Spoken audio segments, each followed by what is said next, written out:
কোরআন শুদ্ধ করে পড়ার জন্য এই নিয়মটি সবচেয়ে বেশি গুরুত্বপূর্ণ। আমি যতগুলো নিয়ম বলেছি তার মধ্যে আমি মনে করি এই নিয়মটি সবচেয়ে বেশি গুরুত্বপূর্ণ। কারণ এই নিয়মটি উচ্চারণ করতে ৯৫% লোকের এই উচ্চারণটি ভুল হয়। তো আসুন আপনি যদি ভিডিও শুরু থেকে নিয়ে শেষ পর্যন্ত দেখেন তাহলে আপনি বুঝতে পারবেন যে এই কলকলার পরিচয়টি কীভাবে উচ্চারণ করে করে পড়তে হয়। তো এই পরিচয়টি বোঝার আগে যজমের পরিচয়টি বুঝতে হবে, তাহলে এই কলকলার পরিচয় বুঝতে সুবিধা হবে। আজকে হচ্ছে ৬ নম্বর পর্ব।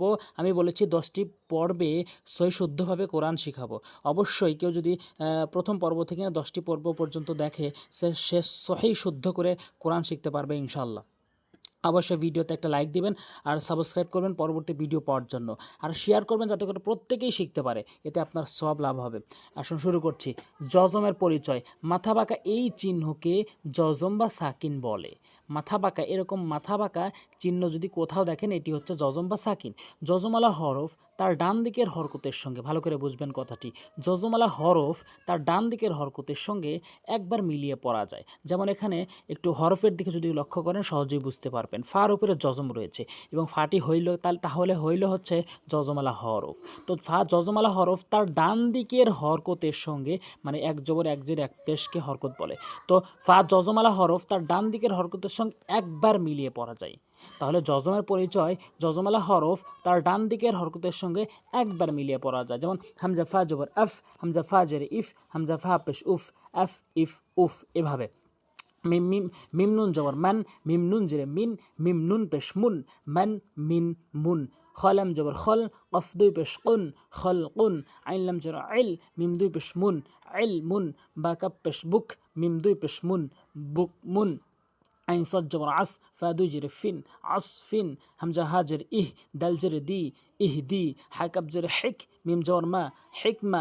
বানানোর সাথে সাথে উচ্চারণগুলোও শুদ্ধ করে করবেন ইনশাআল্লাহ। মিম আইন পেশ ম, তা জবর তা, দাল দুই জেরে দিন, ম তা দিন।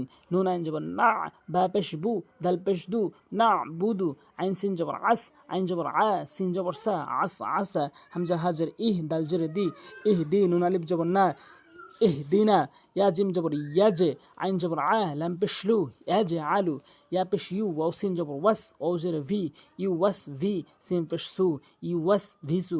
আইন জবর আ, লাম ইয়া জবর লাই, আলাই। হা মিম জেরে হিম, আলাইহিম। নুন কব জবর নাক, আইন আলিফ দুই জবর আন, নাক আন। এই পর্বটি খুবই গুরুত্বপূর্ণ, অবশ্যই দেখবেন, মিস করবেন না। যেমন কলকলার পরিচয়, কলকলার হরফ হচ্ছে 5টি, অবশ্যই খেয়াল করবেন। বা জিম কফ ত দাল, বা জিম কফ ত দাল। এই 5টি হরফের উপরে যখন আপনি যজম চিহ্নটি দেখবেন, যজম চিহ্ন বলতে এই যে এই চিহ্নটি একটু খেয়াল করবেন, এই চিহ্নটি যদি দেখেন তাহলে অবশ্যই ধাক্কা দিয়ে পড়বেন। এর এই ধাক্কাটা, মূল কথা হচ্ছে, গুরুত্বপূর্ণ কথা হচ্ছে, এই ধাক্কাটা দুইটি দিকে দিতে হয়।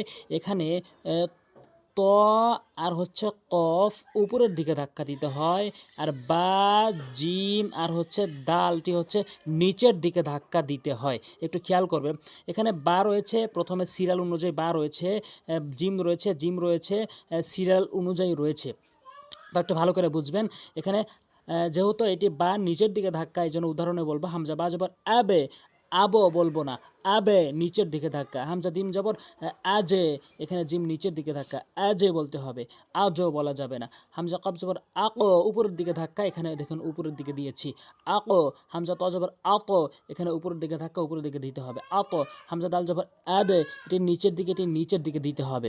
তাহলে একটু ভালো করে বুঝবেন, ভিডিওটি থামিয়ে থামিয়ে বুঝবেন, তাহলে আপনার আর ভুল হবে না। হামজা ত জবর আতো, এখানে শব্দে শব্দে একটু বুঝি, অবশ্যই শেষ পর্যন্ত দেখতে থাকুন। হামজা ত জবর আতো, এটি উপরের দিকে ধাক্কা।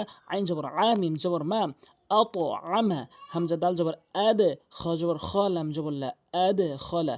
আইন দাল জবর আদে, আদে। নুন দুই জেরে নিন, আদে নিন। মিম জবর মা, সিন জবর সা, দাল দুই জেরে দিন, মাসা দিন। ওয়াকফ করলে মাসাদে। এটি হচ্ছে ওয়াকফের সময় ধাক্কা। কলকলার হরফের নিয়মটি বলেছে যে 5টি হরফের উপরে যজম হলে ধাক্কা দিয়ে পড়তে হয়, কিন্তু কলকলার সময় যজম না হলেও ধাক্কা দিয়ে পড়তে হবে। এখানে বলেছে কলকলার হরফে ওয়াকফ হইলেও কলকলা করিয়া পড়িতে হয়, যেমন মাসাদে মাসাদে আর নিচের দিকে ধাক্কা, ডালটি নিচের দিকে সেই জন্যে মাসাদে।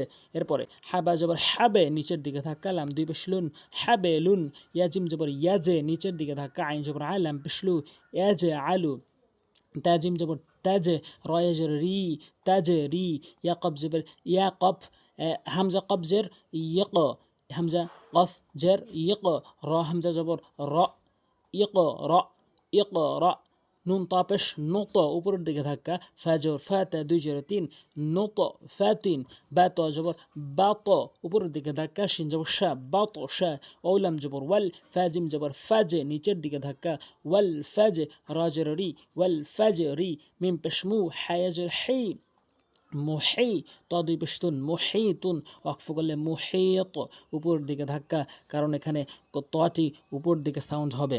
তাহলে মোট কথা হচ্ছে কলকল হরফ 5টি, এই 5টি হরফের উপর যদি জজম হয় তাহলে ধাক্কা দিয়ে পড়তে হয়।